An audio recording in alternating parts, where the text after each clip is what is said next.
Hey, I'm Stasia. I'm Jake with Ranger-Yoga. We are going to talk about Yoga Nidra today. Yoga Nidra, what? Sleep yoga, dream yoga, Conscious sleep practice. lucid dreaming, or hypnosis also is kind of under this realm as well. Subconscious mind defragging. Yeah. Yeah. It's a pretty cool practice. Yeah. So you've tried it a few times. What do you think? I guess. I mean, like, I think I've been really into it over the years without, like, actually delving into this is Yoga Nidra and this is what I'm going to do. It wasn't until you explained what Yoga Nidra was that, like, this is what this is. But, yeah, over the years, got really into lucid dreaming. There's a book, A Field Guide to Lucid Dreaming, if you're, like, curious about how to do it. It's actually a really cool book and really Is it a useful. little one? It's really small, and there's I have that one too. There's like 85 or maybe like 100 pages or something in there, but there's only like 2 paragraphs on like each page. It's a really easy read.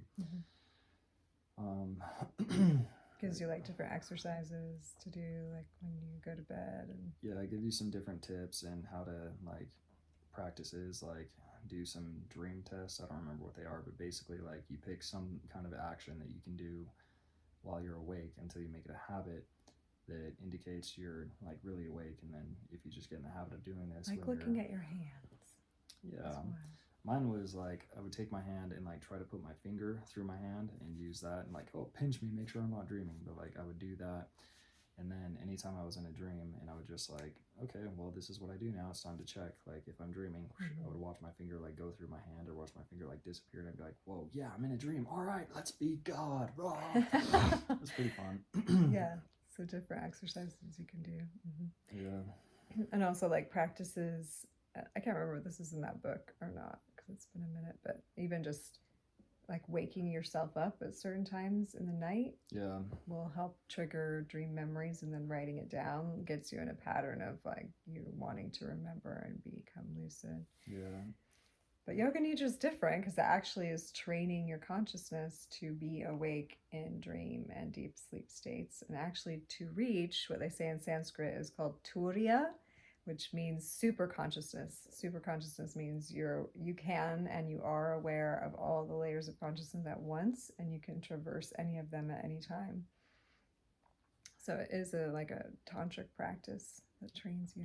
So it's the ability to shift in between like these different states, because once you're like you go from one state to the next, it's kind of like they're completely different worlds, right? When you go into a lucid dream, like the biggest thing that I found was like if I thought in words or I allowed any kind of like mental chatter, I was aware of time, numbers, words, and I don't remember what the other one was, but like in order to slip from like being awake and conscious to the state where I can like control my dreams, like I had to forget about those things. And also if you're in a dream and you ever notice that you like look at words or signs or anything, like the letters are always mixed up and don't make any sense.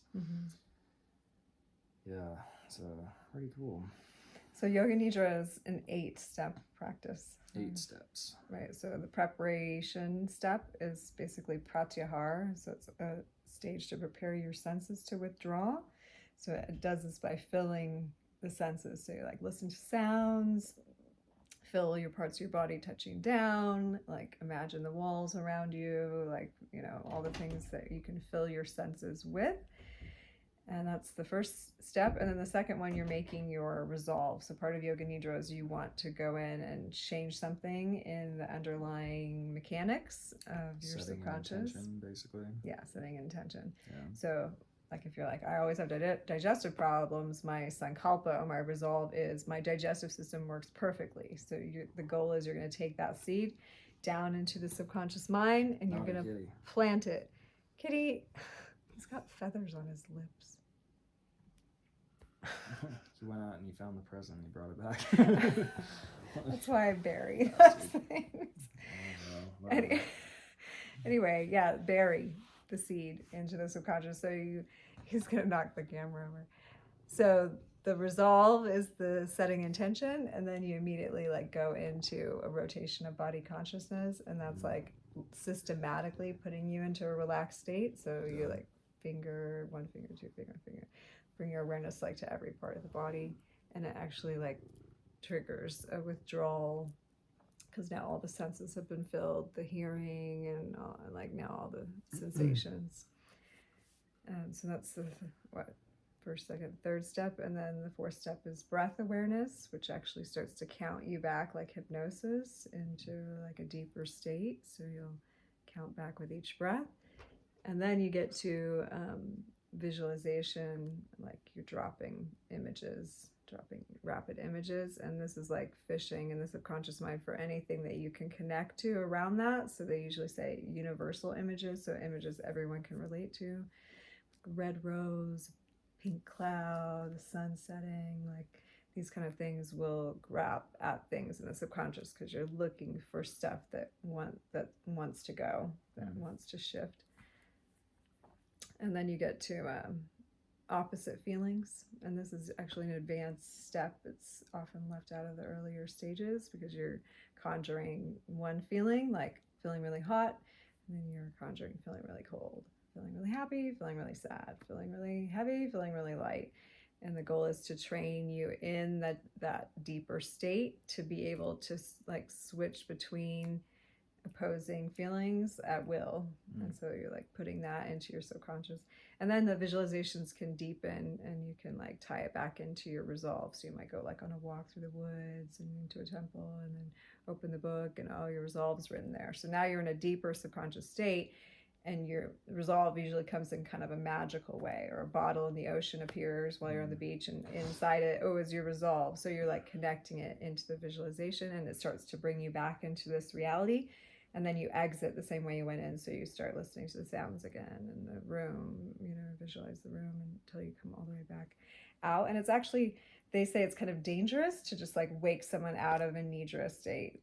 So because you're deep in, and it can be really like discombobulating to like come straight out. So it's always like recommended that you do gentle in, gentle out. So everything you just talked about, like with all the other subjects I've gotten into, they're pretty similar.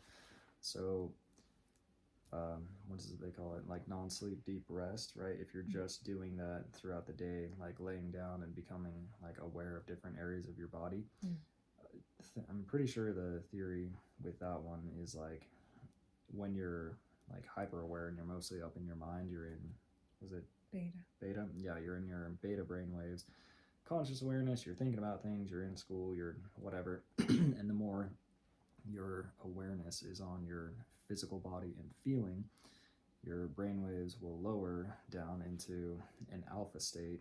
And for me, just doing like a lot of yoga and like being like really into my body, it kind of kept me in that state a lot.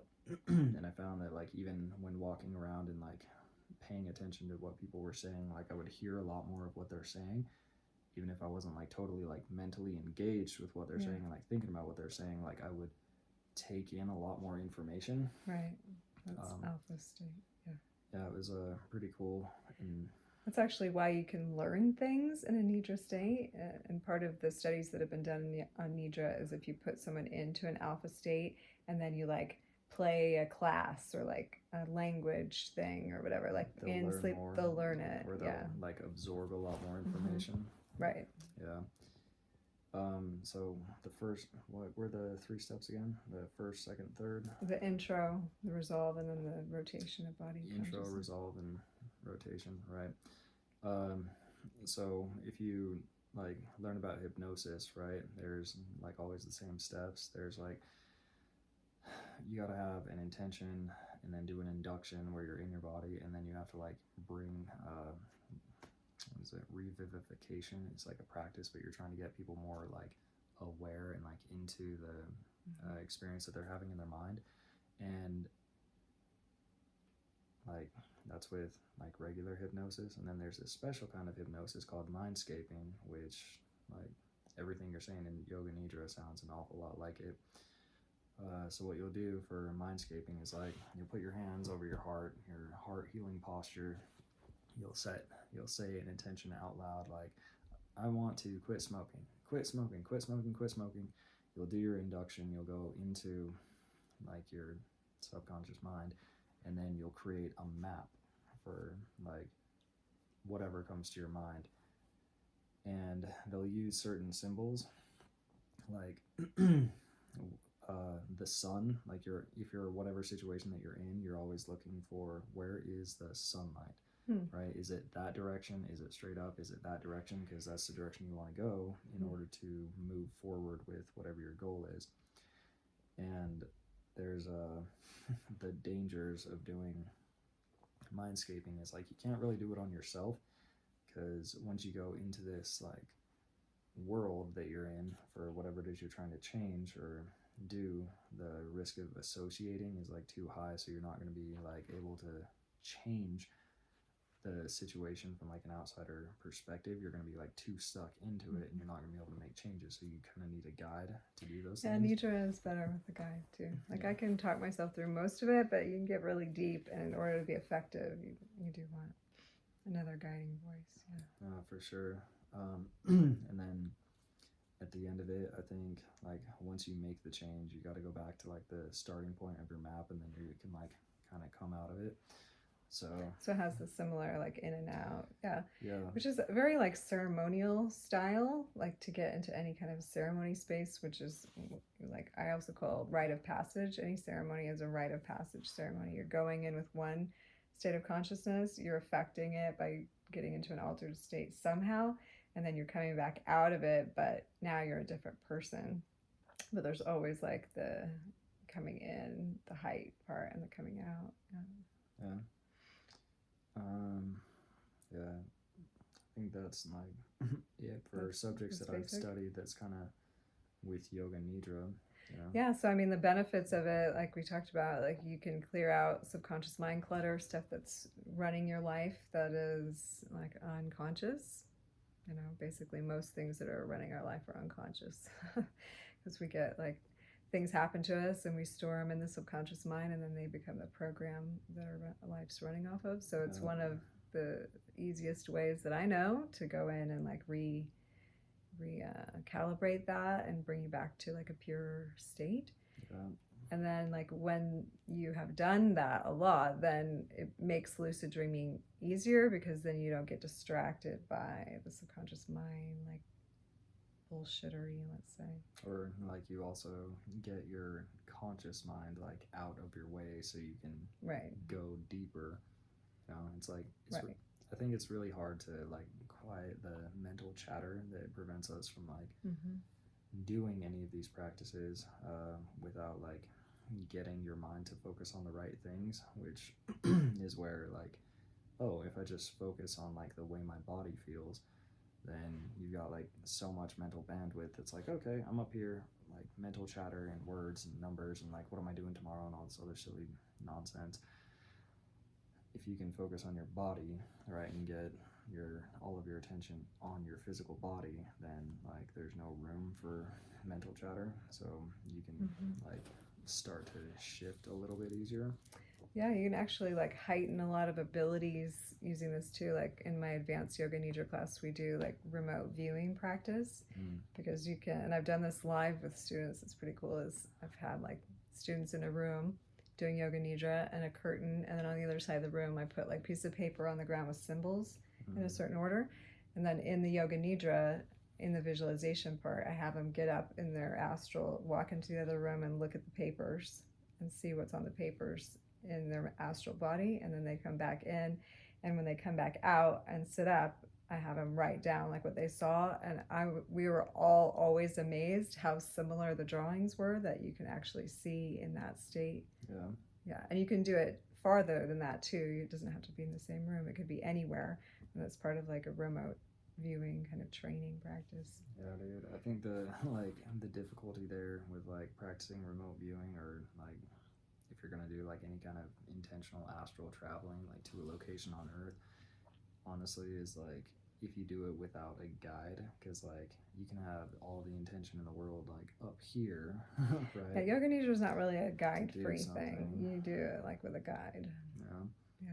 And then once you're like in the astral realm, or like once you shift states, it's like, oh, okay, well, I'm a totally different person, and me and the conscious mind don't really communicate all that well. Right, and so the guide So- has to have a bridge of where you're going and a way of coming back to take you over and to return. So either the guide's already been there and they're seeing it, or they have it like on a screen somewhere, they know where they're sending you to, you know, or it's in the other room, like it's a place that they're familiar with that they can take you to and back. Yeah. I've gotten lost like so many times when I've like actually had an out of body experience. Like I'd have to have like be visualizing like some place that I wanted to go like the entire time as I'm like kind of drifting to sleep, and like do all the extra stuff that enables me to have an out of body experience, you know, like draw energy into your brain, which like whenever people talk about like moving energy, for anybody that like watches this and thinks like, okay, well, everybody who's talking about moving energy is just like this is nonsense. What in the heck are you talking about? The way that I've come to right, like for real, it sounds like nonsense to like logic, right? But when you're like trying to move energy in your mind, like I think the best way you can describe that or get somebody to do it is wherever your like awareness is, that's where your energy is. So if you want to practice like feeling energy in your body, first of all, like it's a really subtle thing, so you do like want to be like kind of in a from beta to alpha, right? Yeah, you would want to be like in an alpha brainwave state and just draw your awareness to like different areas of your body, and you know that you're not just aware of your body versus like actually sending energy somewhere. Like if you think about a part of your body, or like try and feel it until you actually feel some kind of a change in that area of your body, and then that's probably the energy shifted. Yeah. Yeah. Then like you've either brought energy there or like you're moving energy around there. And when you can start doing this and like bring your awareness to different areas of your body and be able to like feel that something is different at the time that you are aware of it, like, oh, that's where I'm actually like moving energy. That's how self-healing works. You know, if you've got like an injury or something, then you're gonna like keep focusing on that. And actually pain is the pointer. So pain is showing you like where you need to bring your energy, where life force needs to go for healing. So like say your knee's injured and it's throbbing, the throbbing, instead of like putting a painkiller on it or being like, oh, I hate this, I want to stop the pain, if you keep bringing attention and prana there and breathing, then you can mentally start forming an image of what's going on in your knee. And it actually is your mind that does it. So it's funny, like it seems not logical to move energy, but it actually is your mind that's doing it. So it's like using the most logic because you're actually creating like a mental picture of your knee, and now you're seeing the knee like reduce in pain, and like you're seeing circulation increase, and it's that act that actually like makes it happen. Yeah. I'm gonna eat a cinnamon. You want one? No, thank you. I'm good. So I was thinking of something else a second ago about this. Nidra. I can't remember. So yeah, anything else relating to yoga nidra is like brainwave states, but I think we already touched on that. Like you've got alpha and beta, and then like even deeper ones. If like for me, I use a lot of like binaural beats or like isochronic tones. For anybody that like knows the word binaural beats, right? A lot of videos that you find are just going to say like, oh, this is like the magical frequency of this and this and this, but it's like probably those videos aren't even like using the right frequency. The whole idea is that you can have any carrier frequency at all, right? And then between the carrier frequency and some other frequency, that is where the actual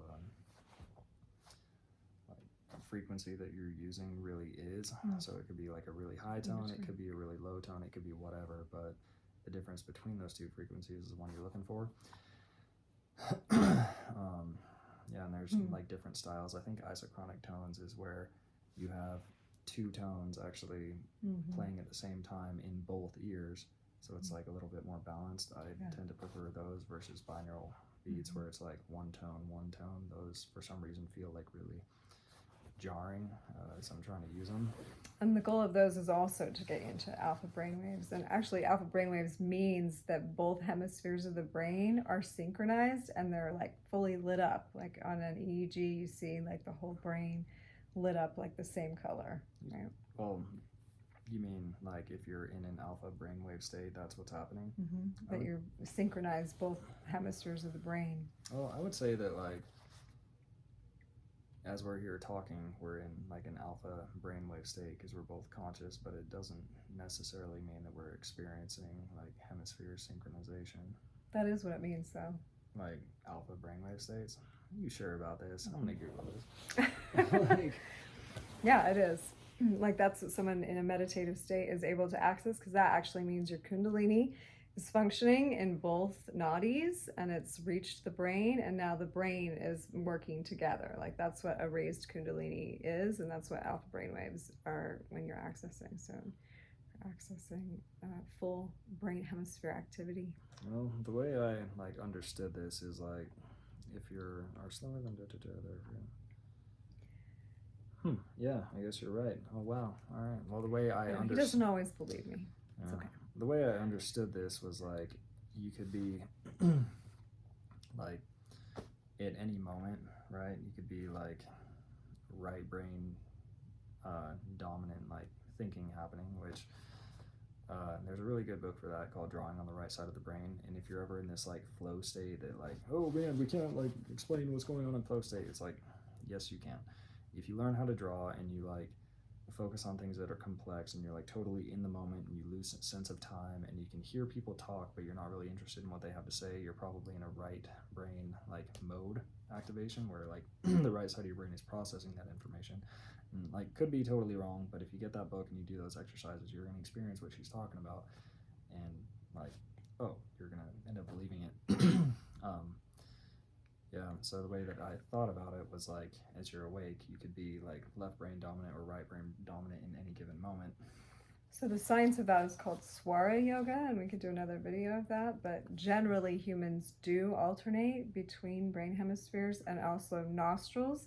Your right nostril will breathe in and out for about 90 minutes, and then the other one for 90 minutes. That indicates which hemisphere is active. Yeah, that was a... And then in between is a 90-second synchronization. But the more you practice yoga, meditation, and practices like that, you are in brain synchronization more and more, and you don't alternate anymore. On the nostril thing, I've found that like when I was doing everything in that book and like learning about left brain versus right brain mode of thinking or mode of processing information, right? At the same time, I was doing a lot of yoga and I was like kind of experimenting with the left and right nostril thing. I found that if I was reading a book or I was doing any like say school activity like writing, speaking, anything like that, like I would breathe out of one nostril, and then if I could like switch, because like the more you practice like switching from like one side to the other in your mind, right, I would find that like my nostrils would like kind of shift whichever one I was breathing through, and like it would be pretty immediate for like if I kind of lost being in the flow.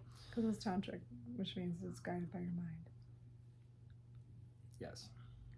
So the more you practice any of the arts, martial arts or yoga or meditation or anything, like you are becoming, what it also means is homeostasis. Like it really just means like your body is working together, because in duality we tend to work not together, we work in a separatist sort of way. So we're like, even our parasympathetic nervous system will be enacted, and then our sympathetic. Inhale, exhale, beating of the heart is one and the other. But if you're in homeostasis and you're in alpha brainwaves and you're in synchronization, your body's functioning as a whole unit, and actually you can be noticing that you're inhaling while you're exhaling. Like it's like you kind of blend into this, like in a deep meditative state, you can notice that the inhale and the exhale are happening simultaneously. Like there's a special word for that kind of breath where like you can breathe in through your nose and breathe out through your mouth at the same time. But it just, it's happening all at once. Like that's the oneness field that you begin to access in that space. And that's just becoming more and more integrated. Like left and right aren't left and right, they're one. Like yin and yang isn't yin and yang, it's a oneness field. We just look at it separate. So we're being left brain if we're being too analytical, or the other way around. Right brain if we're being too analytical, and left brain if we're being like super musical, magical, artistic. But when we are doing both, like we're doing right now, we're getting into an alpha brainwave because we're like vibing and we're speaking about concepts, but we're also like feeling into them and we're like being present with them. And so we're accessing both capacities together. So therefore we're accessing synchronization of the hemispheres. Huh. Isn't that hot? It is, because it actually affects our relationships. Yeah. Because generally in relationship, one person will go to like left brain activity and one will go to right brain. Someone will be more logical and someone will be more emotional. And you'll like play off of each other. If someone's not balanced, you usually attract another imbalanced person. So you're trying to become whole together. But if you're both functioning from alpha and you're functioning from synchronized brainwaves, then the alchemy between two people is exponential. Like you can experience new realities because you're not just trying to balance each other's poles. You're trying to like now you're experiencing we're an on the altered same level, basically. Yeah. Mm. Yeah. So on the hemisphere synchronization, right? Like if you look up the gateway tapes, right, and you're into, well, acquiring psychic abilities like I was obsessed with as a kid. Don't know why. It just was. It's interesting. Right? But I think in like either the 1980s or the end of the 1970s, I'm not sure which one, the U.S. government got like word that the Russians were going to use like witchcraft to like bring down the American government, and somebody was like, all right, you know what, we should probably look into this to see if like this is even possible. So they sent out a bunch of people. They discovered this guy Ingo Swann, who helped them like, oh, there's actually like something to this like psychic nonsense. And they created something called Project Stargate, right? Like no shit, like the CIA came up with a program to train and develop like psychic spies. Probably everybody watching this like already knows about this, right? But their original like tool was what they called hemisphere synchronization, using the original binaural beats to get people into an alpha brainwave state and be able to have like both hemispheres firing in sync to be able to move on to spying on other countries and doing all sorts of psychic. Well, the reason that works is because that activates your kundalini to be here. So now your third eye is active with brain synchronization. So now you can psychically see more if you have like brain sync happening, because that means your life force is here. Only way that your brain's synchronized is also if your kundalini is like meeting here. Both poles are meeting here. That's kind of neat. Is there anything else on Yoga Nidra? Like, I feel like if you're gonna practice Yoga Nidra, then like the most important thing for sure is like if you didn't have musical tools or you didn't have like a guide to take you through it, it would just be like use a recording. I mean, there's lots of recordings online. Yeah. The practice is like just becoming like hyper aware of your body, right? To pull your like mind out of beta brainwave states into more alpha states, and then from there you can kind of start going through things. I mean, you want to locate yourself in space-time. So like if we were doing Yoga Nidra right now and I was talking myself through it, I would become super aware of the walls. Like I want to become where I am in this room. I want to even see where I'm at in this room as if I'm standing right there looking at myself. So I'm like really aware that Stasia is in this seat and this is the way my body is angled, and I want to feel that because I'm going to return to this form in this room. So I got to set up like the hypergate entry way, if you will. So you're gonna like super be aware of where you're at and then like sensitize everything. So that's why you're rotating around. So you're like, okay, first, what's my intention here? I'm gonna go check out what's happening over there. And like, I don't really recommend using Yoga Nidra to like spy on people, but I mean, like whatever your intention is, you're setting it and then you're like super feeling your body. So you want to go around and I feel my fingers, I feel my hand, I feel my wrists, I feel my arms, I feel my armpits, I feel my, like go through the entire body as extremely as you can. And then you just start counting your breath backwards, which if you've done practices enough, you can stay conscious while you count yourself back and then begin to just like conjure images. What's the point of counting yourself backwards? I mean, it does like create like a sort of trance-like state. It starts to take you into like dream state. It's so like, counting from like going up to going down. I think like that. I always go down like from 33. So 33 I'm breathing in, 33 I'm breathing out, 32 I'm breathing in, 32 I'm breathing in. I think that would be the equivalent of like the hypnotic induction, which like you can use like in hypnosis many different analogies, like you step into an elevator and it keeps going down, down, stuff like that. Yeah, with just me personally, like my own personal flavor, like if I were trying to get into a more dreamlike state, I definitely wouldn't, like I've never found any success personally with like trying to count backwards, because that's being aware of numbers and using like words in my mind. But the more I'm able to like just put myself into my body, lose the words, lose the numbers, lose the time, then like it's kind of an easier shift. Like I'm up here using words, and if I'm counting, this is just me personally, if I'm counting down from 33 or from any number, it's like, okay, well I'm still kind of staying up here, and then I'll hit a point where like I actually do shift, but it's not like as gentle, and I'm not able to like sit on the threshold and like enter the lucid dream state, or the, I guess let's call it the Nidra state, as gently, so I can't like retain awareness as I do it.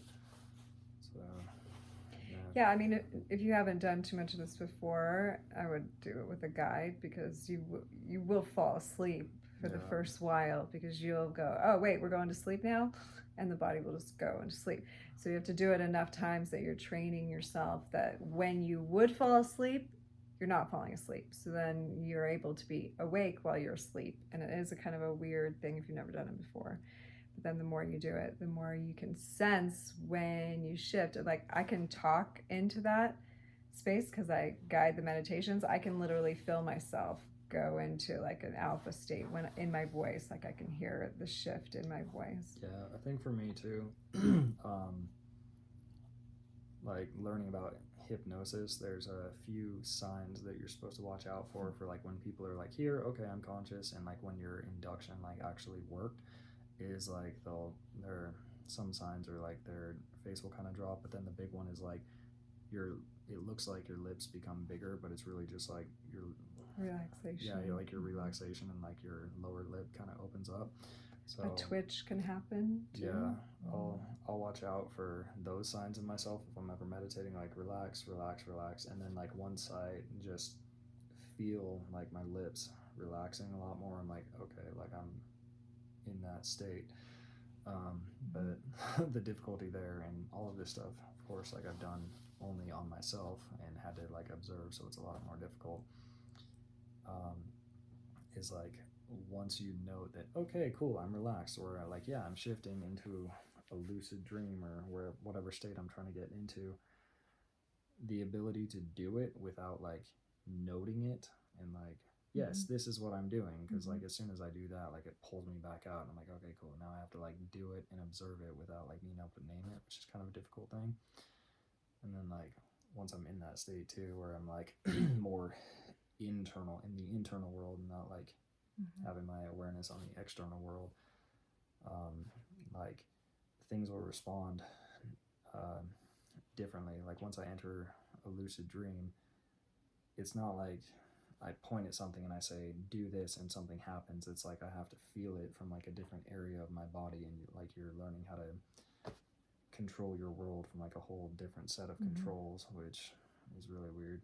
But yeah. Well, we could obviously talk longer, but That's good probably for good. now. So if you Before want to we know go, more, then you can look up Yoga Nidra. I have a lot of Yoga Nidras on YouTube. I have a Yoga Nidra course on udemy.com. Or you can just email stageofbliss@gmail and point you to some resources.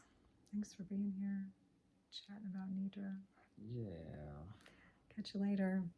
Have a good dream.